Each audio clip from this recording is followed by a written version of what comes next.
Muy bien, buenas noches para todos. ¿Me escuchan bien? Sí, sí, Ignacio, te escuchamos bien.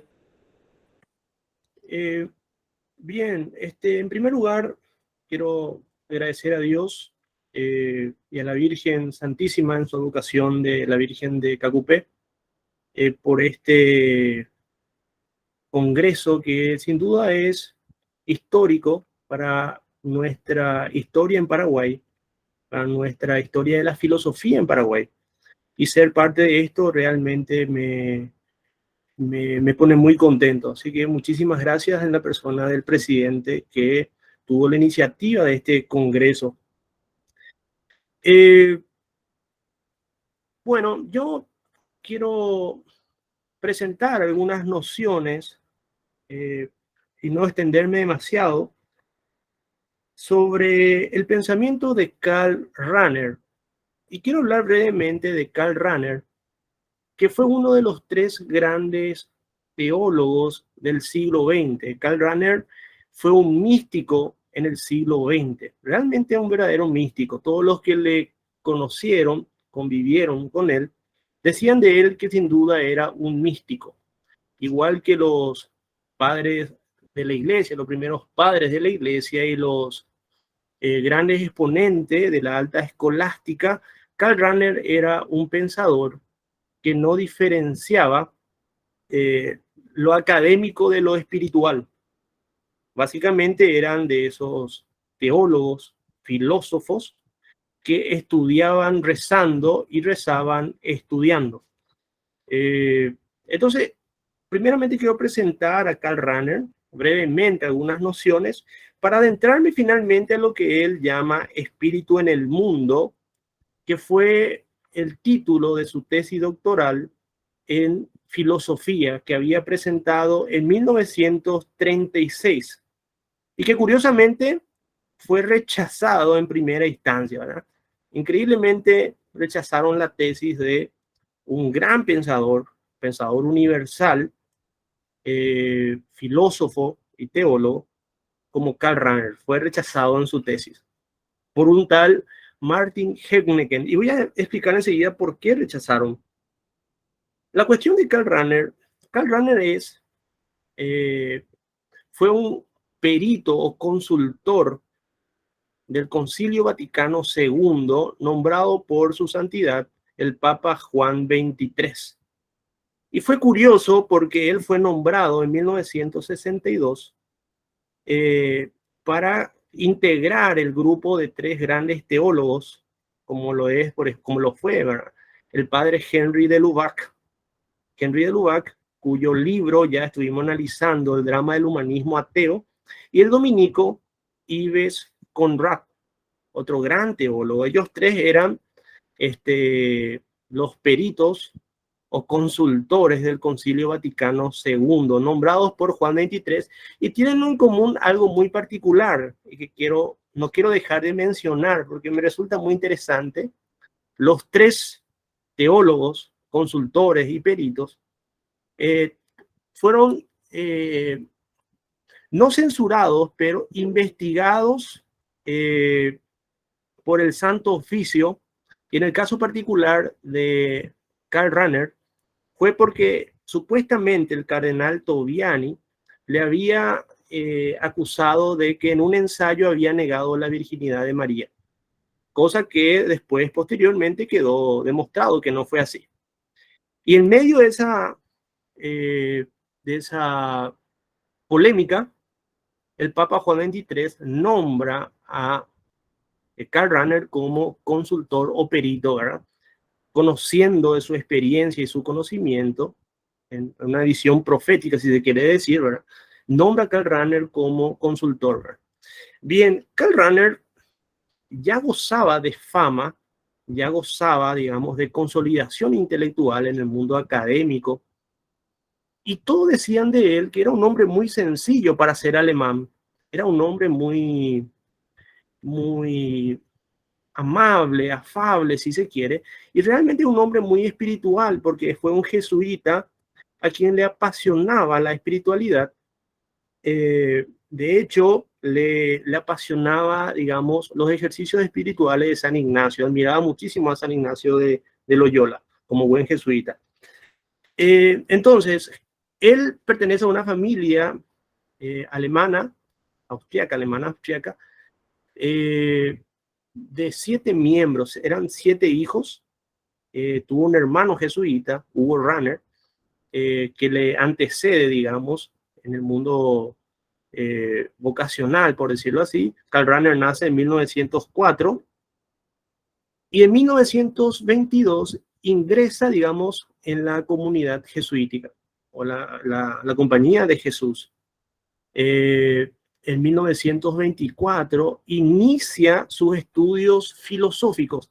Y aquí aparece realmente el primer gran impacto en la vida existencial e intelectual que experimenta Karl Rahner, que es el encuentro con la obra de un pensador belga, gran tomista, fundador de una corriente denominado tomismo trascendental.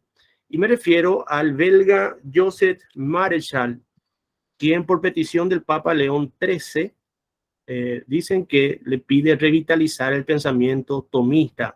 Es un gran intelectual, gran filósofo tomista, y funda una corriente denominada tomismo trascendental. Entonces, el joven Rahner, de 22 años de edad, inicia sus estudios filosóficos en profundidad en el pensamiento de Joseph Maréchal y, por supuesto, Tomás de Aquino.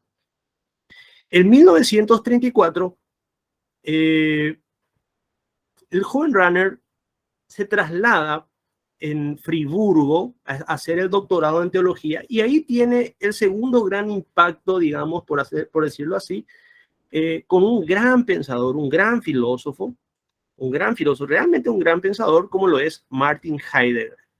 Y el joven Rahner, el jesuita, se gana el aprecio, la consideración y el reconocimiento de este filósofo. Él asistía a sus clases, a sus conferencias, a sus seminarios, y es influenciado por Martin Heidegger. De hecho, ya enseguida entro en esto. Una de las razones por la que la obra doctoral Espíritu en el Mundo es rechazado por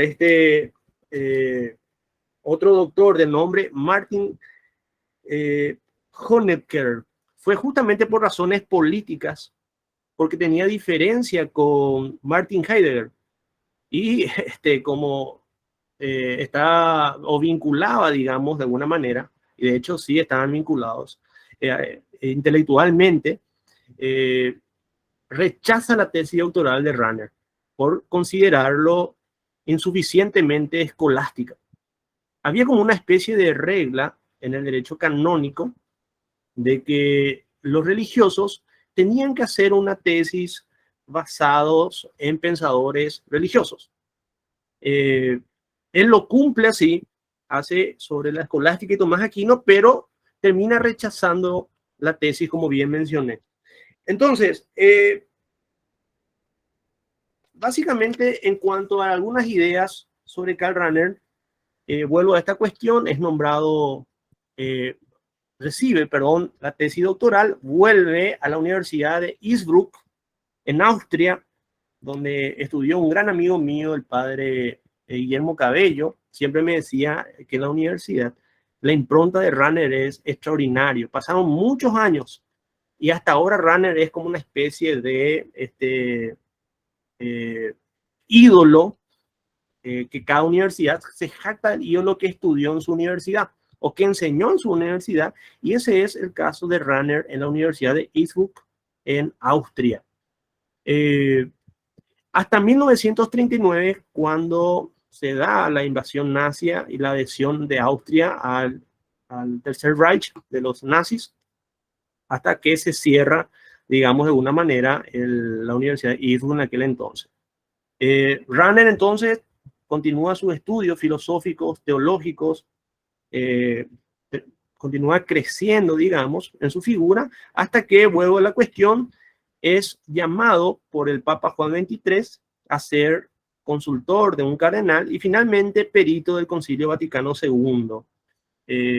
y es considerado experto, y es uno de los tres grandes teólogos que de alguna manera orientaron, digamos, este gran evento que representó un hito en la historia de nuestra iglesia y en la historia de la humanidad. Bien, entonces, Rahner es un nombre universal. Ya el Papa Juan XXIII lo reconoce así, o lo reconoció así, tenía razón.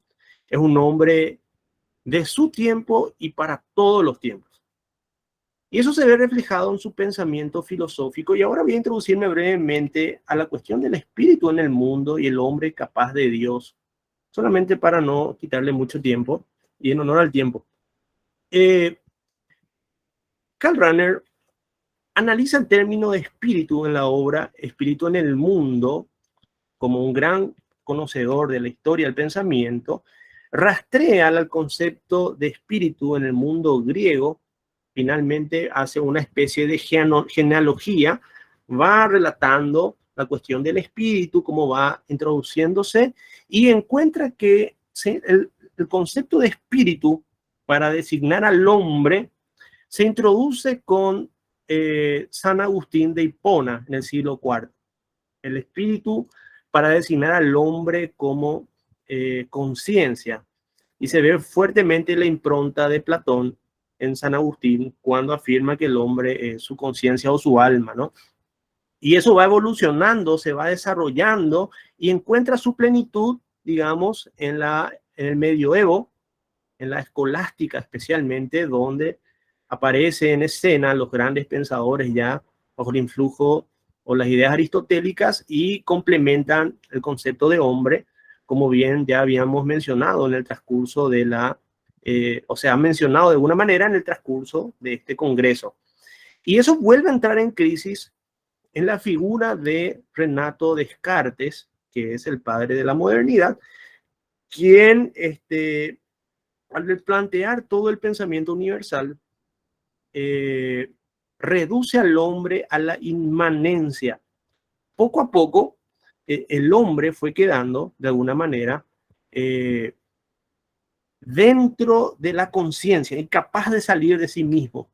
Y eso se ve reflejado en toda la modernidad, cuando un gran pensador como Jorge Guillermo Federico Hegel dice lo siguiente: la modernidad, todo ese periodo que se había divorciado de la fe, la trascendencia católica, y se había iniciado, digamos, el Renacimiento y la era moderna, ha demistificado la modernidad, ha construido una realidad materialista e inmanente.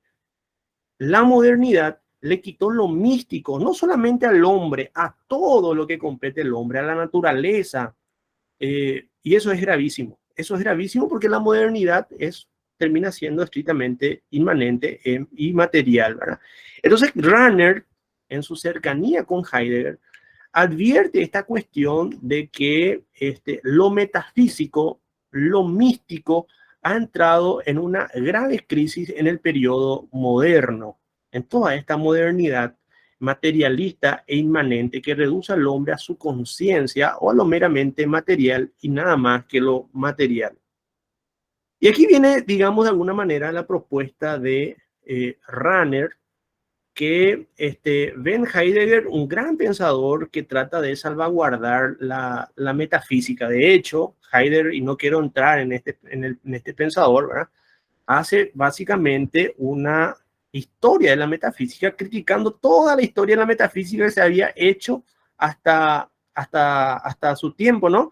Y empieza a replantear toda la metafísica tratando de salvaguardarlo de esta era moderna, tecnócrata y materialista, ¿verdad?